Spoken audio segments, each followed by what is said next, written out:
Their kickoff is going to be on the situation that's happening right now with the Iran uprising, properly titled The Fight Back Against Iran's Murderous Morality Police. I just want to go on the record and say before we start that because I'm autistic, I have a hard time processing my thoughts into speech. So at times I may struggle to speak and consistently move the presentation forward. So I ask that you all bear with me. But I'm excited to present, and let's get started. So this is our outline for tonight. We're going to talk about just briefly the 1979 Iranian Revolution, as well as the rise of the Islamic Republic. Then we're going to move on to recent developments of worker self-organization in the country before the death of Gina Amini. Then we're going to talk about her death and the initial backlash from that. Then we'll talk about how the protests have spread across the nation and the calls for general strikes. We'll briefly touch up on how the Islamic Republic has retaliated to these protests. Then we'll briefly touch up where the movement has potential to go from where it's at now. And then lastly, we'll talk about how we can best show solidarity here in the US and in the West and elsewhere. So yeah, without further ado, let's get started. All right, so the Iranian Revolution was originally started, I believe, about 24 years after the US and Britain staged a coup in the only democratic regime in the country at the time in 1953. It was after that when the pro-West Shah government was installed, and in 1917, one of the first triggers to the revolution included the murders of multiple slum dwellers while protesting the demolitions of their neighborhoods during the summer of 1977. On August 6, 1978, another trigger was a movie theater had been set fire in a working class district in the city of Abadan. Forgive me if I'm mispronouncing that. And it was suspected that to be done by the Islamic Republic's secret police force. No, not the Islamic Republic. The Shah regime's secret police force, known as SAVAK. And, on September 8th, 1978, there was a brutal suppression of preceding protests, which killed about 1,000 to 3,000 protesters. This became known as Black Friday. The day after Black Friday, almost 1,000 workers in the capital's main oil refinery went on strike, and the strikes quickly spread to other facilities, with strike committees being established to coordinate the activity amongst the workers. In late 1978, a general strike was organized, and 4 months after striking, the Shah was overthrown, and Soviet-style workers' councils, known as shuras, began forming across the country. The reason why that the Iranian Revolution became the disaster that gave rise to the Islamic Republic was because of counter-revolution in the country, largely due to U.S. intervention.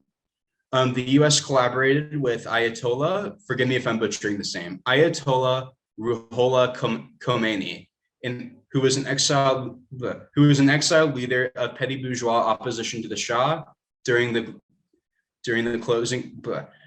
time of the revolution, or close to the revolution, and the U.S. collaborated with him to help build a counter-revolutionary movement to quell working class unrest. During this time, the U.S. also backed Saddam Hussein's regime in Iraq to wage war against Iran, and the purpose of this was both to divert mass working class revolt and help Khomeini consolidate power in the country, in which he did in 1980. He successfully consolidated power and proclaimed the Islamic Republic of Iran, and almost immediately autonomous workers' organizations were decimated. And now let's talk about the resurgence of worker organization since then in the recent years. First, I want to briefly touch up on the resurgence of shuras. The workers at forgive me if I'm butchering this, at Tape Sugarcane Company and the Iranian National Steel Industrial Group, INSIG, they've spearheaded the comeback of workers' councils in response to privatization, mass layoffs, and overdue wages in their facilities. Alongside these industrial workers, their teachers have also really spearheaded this resurgence. After a teacher strike wave in 2017, the Coordinating Council of Teachers and Trade Unions was formed, and they used an online coordinating shura at the start of the COVID-19 pandemic to help easily organize teachers during them.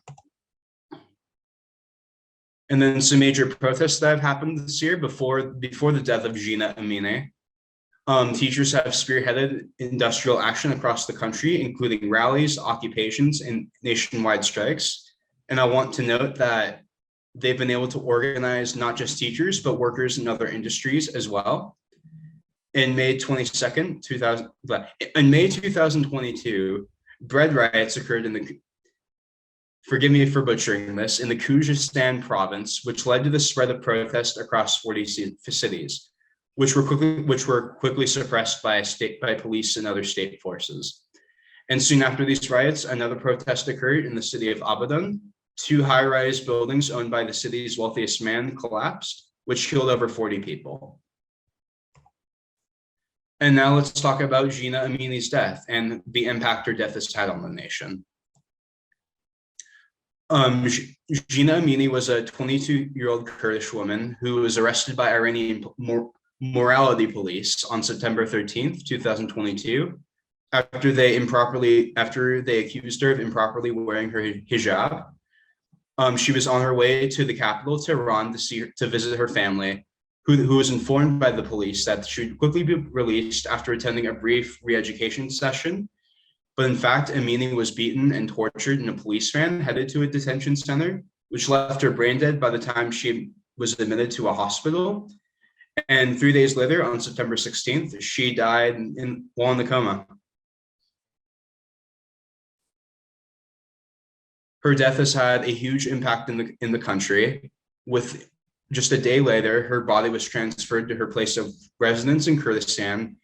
And when her funeral occurred, many attendees chanted "Death to the mercenary dictator" and began removing their headscarves, which began to spark protests in neighboring cities in Kurdistan.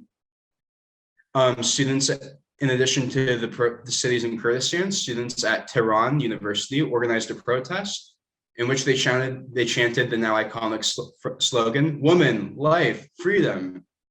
And some female protesters followed the lead of the previous protesters from the previous day and removed their headscarves. The next day, on September 19th, protests spread beyond the Kurdistan province in cities all over the country, and general strikes began to be called in Kurdistan as well as other cities. And I want to talk about the role workers have had in these protests. As of September 22nd, protests have reached over 100 cities. I think this number now is over 140. The Coordinating Council of Trade Unions of Educators began nationwide strikes on the September 26th and the 28th, and asked students and teachers to join in closing down the schools. Excuse me. The Protest Organizing Council of Oil Contract Workers threatened on September 27th that if repression by the state continued, that they would go on strike as well. I don't believe this has happened yet. I haven't heard about it happening yet, but perhaps I might be wrong. Students in most universities in Tehran and other major Iranian cities have initiated and maintained campus strikes and protests. And I believe as of today, the number of campuses involved has gone over 100. So that's awesome. And the Labor Organized Action Committee and other revolutionary socialist orgs are gradually beginning to spread class consciousness in certain sectors of the working class, including oil workers, teachers, and as well as workers in the Half-Tepe sugarcane company. Some brief statistics of retaliation by the Islamic Republic. Over 1,500 protesters have been arrested since the start of the protests. As of October 3rd, at least 133 protesters have been killed by police. And I believe the number now is just so just up. I believe the number now is above 180. As of September 23rd, Iranian authorities have cut off internet access across the country. However, some citizens are still able to access the internet through the use of programs like the Tor browser, VPNs, etc. And on September 22nd, the US imposed more sanctions on Iran under the guise of condemning her death and the killings of peaceful protesters, which will in fact go on to harm the women of Iran and continue and cause more deaths within the country. So where does this movement go from here? I see, from my understanding, there are currently two main, where the movement is at a crossroads. The son of the pre-1979 Shah, Reza Pahlavi, has been presented as the only viable alternative to Islamic Republic rule. And he is in fact heavily backed by Saudi Arabia. And because of that, I think it's safe to suspect that if he were to take power, he would attempt to restore an absolute monarchy to the country. And if a revolution is to happen in the country, the masses of the working class need to join in the existing movement and become more organized across the class and the nation. So how can we show solidarity to what's happening there? I believe that there are 4 ways that we can best do this. I believe we need to continue showing up to Iranian solidarity protests where they're happening and intervene as best as we can through our propaganda and giving speeches whenever possible. We need to show opposition to current sanctions as well as any future cases of U.S. intervention in Iran, because U.S. intervention has been the major root in the disaster of the oppression that Iranians have faced in the country and the regimes that they have backed. We need to follow the current situation and share updates, prioritize Iranian voices on our social media. And we as well need to intersect the Iranian uprising with the issues of police brutality and attacks on women's bodily autonomy back home in the US.